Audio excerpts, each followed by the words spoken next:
Haya, huku msimu wa mvua ukishuhudiwa maeneo mbalimbali, wanawake katika kaunti ya Tana River wamejitwika jukumu la kujenga vyoo katika vijiji vyao ili kukabiliana na magonjwa ya kipindupindu na vifo.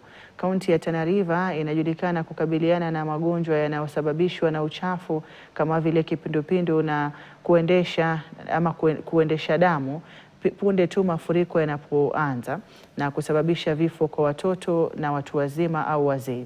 Hii hutokana na ukosefu wa vyoo na maji safi kwa ajili ya matumizi ya nyumbani, kwani baadhi ya wakazi huenda haja vichakani na kutumia maji ya mitaro kwenye vidimbwi vilivyofurika pasi na kuyatibu. Kulingana na Anwar Nuh ambaye pia ni afisa wa mradi huo umejikita katika kuwawezesha wanawake katika jamii kupitia mafunzo na ufadhili ili kufanikisha miradi yao ya ujenzi wa miundombinu na kuchangia usafi ikiwemo vyoo na vilevile maboma ya maji safi.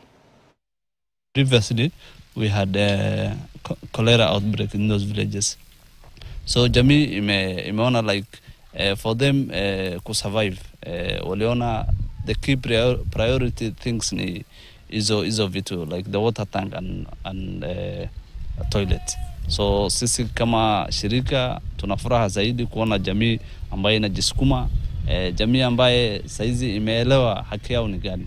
Hapo mbeleni hii kijiji hakukuwa na choo ya public. Watu walikuwa wakienda msituni kujisaidia.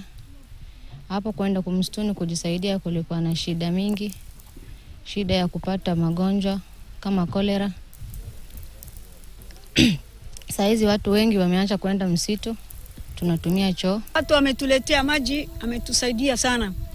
Kwamba zamani tunaenda mtoni, tunachota maji, saa nyingine tunaogopa ngwena. Lakini tunashukuru sana. Wametuletea tanki, wametuwekea maji. Shule ya msingi ya Evojo eneo bunge